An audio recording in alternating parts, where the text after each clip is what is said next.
Welcome to Africa News. Coming up, 30 people dead in the latest round of clashes between rival armed groups in the Central African Republic. This as a first contingent of EU peacekeepers arrives in the capital, Bangui. In South Africa, more emotional scenes at the trial of Oscar Pistorius as the athlete is shown a photo of his dead girlfriend. And Doctors Without Borders slams the UN over conditions for refugees at one of its compounds in the South Sudanese capital.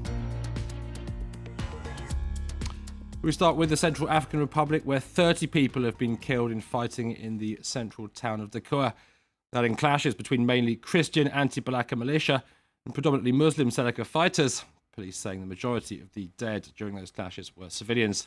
This is the latest in the intercommunal bloodshed, which has afflicted the country since last year's Seleka rebellion. Meanwhile, the first EU troops due to boost the French and African Union peacekeeping mission have arrived in the capital, Bangui.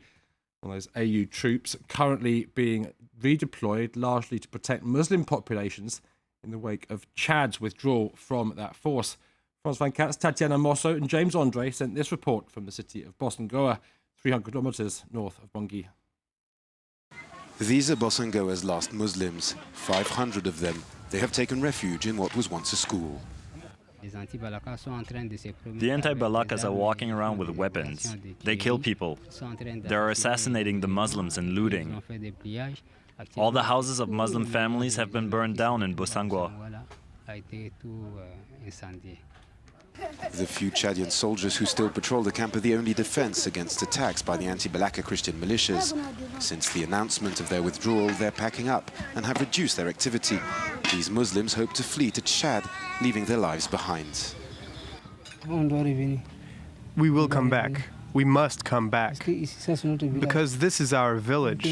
We cannot abandon it like this. Those who are about to leave hope to come back one day, but this is all that's left of the Muslim neighborhood here in Bosangoa. Before they can come back, the hatred will have to ease between communities, and that's going to take time. The Christians also live in fear. Here, there are only 600 refugees left out of the 42,000 that sheltered at the church back when the Seleka operated in the region. They still refuse to leave. They are too afraid. The two communities are still suffering, and it's not over. Some ex-Seleka rebels have returned to Chad. Others have just vanished.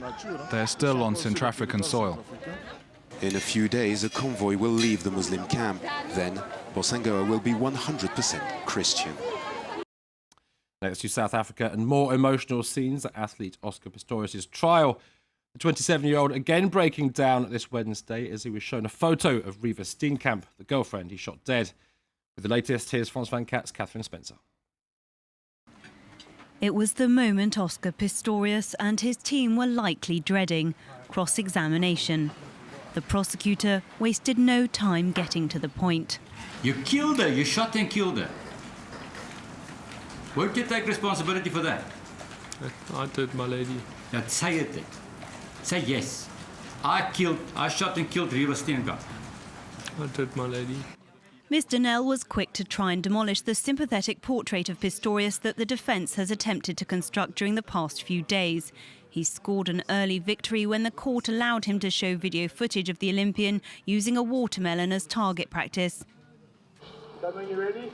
You're ready. Why don't you just admit that you shot that firearm at the watermelon to see what the effect would be if you hit somebody in the head, in the brain?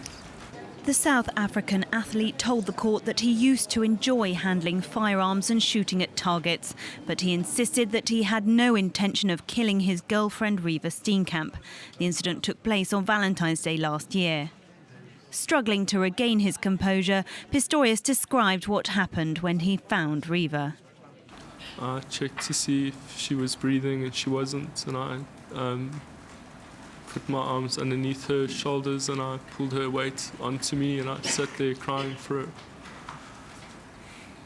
some time. I had her head on my left shoulder, and I could feel the blood was running down on me. The prosecution alleges that Pistorius killed her by firing through a closed toilet stall door after an argument. But the 27-year-old murder suspect maintains that it was a dreadful accident after he mistook Riva for an intruder. Pistorius faces a possible prison term of 25 years to life if convicted of premeditated murder. Also in South Africa, a marathon strike which shows no signs of abating as wage negotiations rumble on between unions and bosses at the Lonmin mine in Marikana.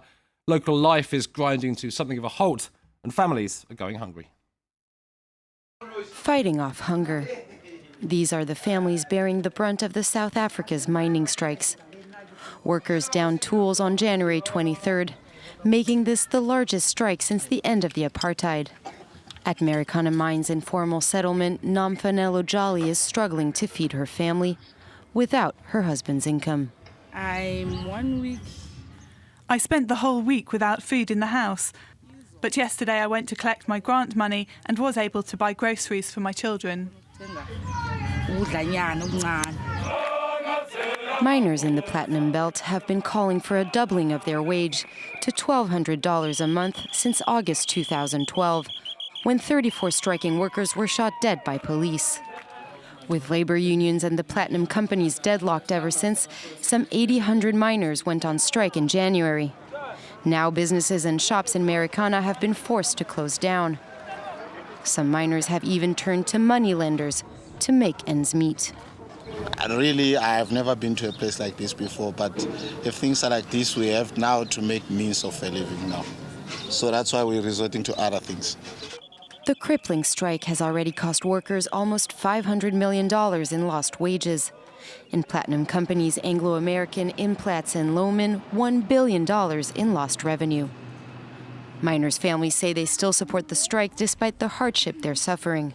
But companies warn the industrial action will inevitably lead in job losses, even if a settlement is reached. Next to South Sudan and criticism for the United Nations over conditions for refugees sheltering at one of its facilities in the capital, Juba. The UN yet to react after French charity Doctors Without Borders highlighted the plight of some 21,000 people living surrounded by contaminated water at the Tromping compound.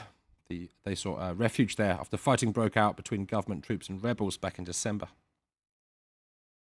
Here is that diarrhea cases will increase a lot, and with that also the potential of a cholera outbreak, which will be devastating in a camp like this one. Mali's new Prime Minister has been speaking out about the challenges facing his country. Moussa Mara saying security and reconciliation would be priorities. Then in the wake of last year's coup and Islamist takeover of the north that sparked France's military intervention. Restoring and reinforcing our institutions must come first. Without institutions, you can't have a country, a republic. Next, we need to focus on security for all Malians throughout the country. Then there's the national reconciliation. We need to re-establish the social fabric that's been torn apart by the troubles of recent years. Finally, Italy has sounded the alarm bell over a spike in the number of migrants arriving on its shores. This after 4,000 of them came in by boat in the past 2 days. That's the highest number since a rescue operation was launched after 2 shipwrecks last year. Death toll of 400 there, highlighting the appalling conditions in which mostly African migrants cross the Mediterranean from North Africa. And that's it for African News. Do stay with us here on Live from Paris. Cyril Vanier will be back very soon.